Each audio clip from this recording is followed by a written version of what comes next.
It's time for bookkeeping, beer, and BS. But since we're talking about employees again today, I want to get into how we look at the metrics of our business. You know, we talk metrics all the time when we talk about marketing. We talk metrics all the time when we're talking about our P&L and our profitability and how we make decisions in our business.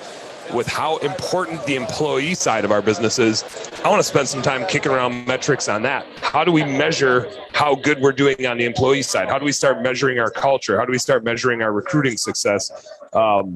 So I'll start the convo, and you guys just kind of jump in as you're thinking about how you measure stuff in your business from an employee side of things. And the couple things that immediately come to my mind are like employee turnover. We can kind of measure to see it's a little bit of like a lagging indicator for our culture. I don't know if you guys have done like surveys to employees to try to get like engagement surveys and stuff like that. So if you have, I'd love to hear your experiences on that. One of the things that we're doing at Blue Skies right now, and this is part of our recruiting business, we're kind of doing it internally to perfect it, but we nerd out so much on our marketing acquisition costs. Like we're looking at, you know, leads from different sources and how well they convert and how much we're spending. So we're getting all the ROI type of data and client acquisition costs. We never did that on the recruiting side of our business because we had so much spend going out the door on marketing that we had to know if that spend was hitting home. And now we're taking that marketing budget and we're putting it towards recruiting because it's not hard for us to find customers, but it sure as hell is getting expensive to find good employees and like go get them in the first place. So we've basically taken our whole marketing assessment and started looking at when we spend money on Indeed, how many applicants do we get? How many of them fill out our thing and get scored and, you know, are a candidate, we call them, and that they scored high enough. How many of those candidates do we interview? What's the percent that we actually hired? And that's, so like, what's our employee acquisition cost in that case, looking at how much we spend. So we're kind of flipping and repurposing our marketing, you know, strategy of how well we measure that and doing the exact same on the recruiting side. So we're doing it internally first. And I think we're going to start doing it for all of our recruiting clients so they can see where they're putting their money and how it's working. It'll make us better at recruiting, obviously, too, but it'll make them kind of obsess about their conversion rate and how many people are getting to show up to interviews and start working on the right parts of the process. Are there anything that you guys are doing to tell if your recruiting's working right, if your culture's working right? What can we measure as a business? And Weston, I'm especially curious about you because you've got a platform for doing metrics. It's very like job cost focused and financially focused, but the concepts are still the same. How do we make sure that our employees are interested in working for us, like working for us, and are sticking around? How do we tell if we're doing a good job? Well, I mean, you can go. You can share. One idea that I really, really liked was this one company, they had 2 buttons. So at the end of the day, everyone would come in, it would snap, like it was green or red, or green, yellow, and red. So if they had a great day, they would just tap the green button since we had a great day. So it was just, and yellow was basically, it was okay, but there was a lot of stuff that we needed to like put out fires. Red's like, it was just a bad day.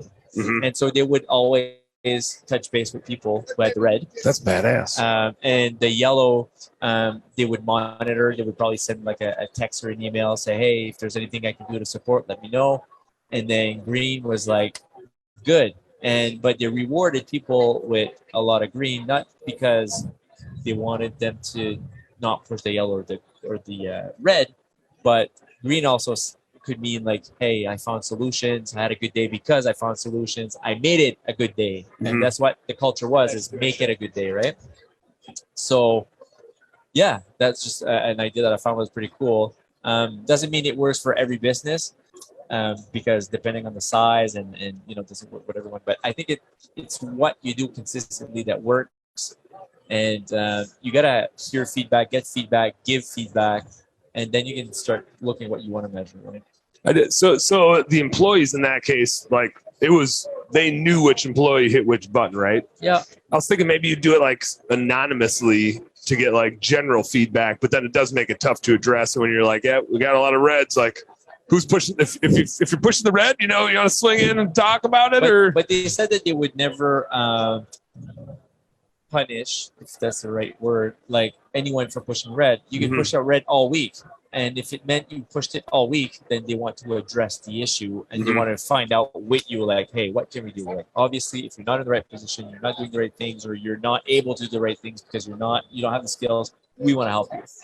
So no one would ever be punished or have a bad or negative consequence for pushing red.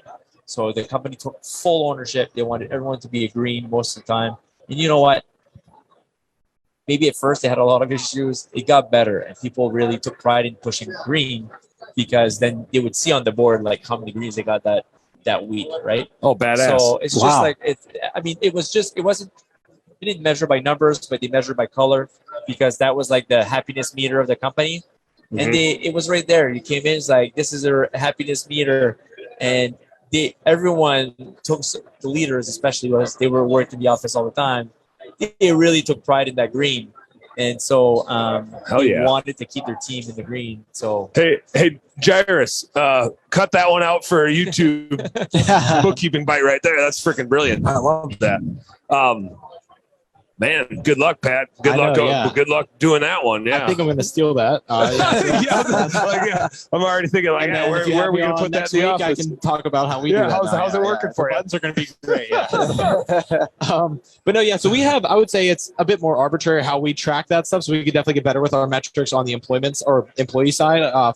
For us, it is going to be like constant check-ins and checkpoints, whether it's at formal meetings or just our management team, our leadership team at the shop, checking in with all of our employees. So I have a weekly email that goes out on Fridays to all of our office staff that it's a weekly wellness survey. So it's just a Google form that gets sent out. You rate your day with weather, sunshine and kittens through a hurricane, and then is it actually sunshine and kittens? I put that in there. I think our improvement manager deleted it out, but I was pretty sad about that.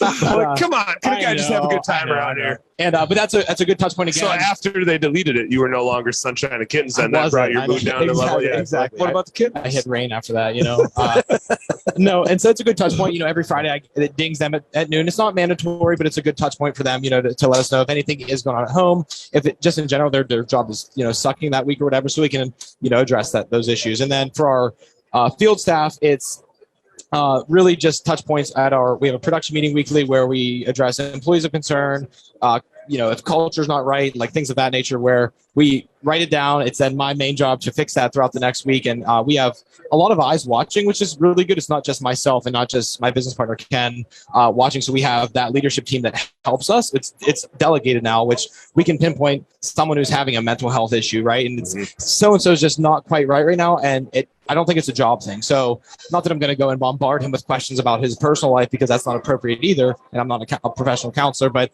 I at least know to take care, maybe give him a hug the next morning randomly, and that will actually help to lift him up. And so it's nice to have just different touch points on everybody. And then we have an employee portal, which, we have them scan it with their, we have a core values card. There's a QR code on it. They scan that.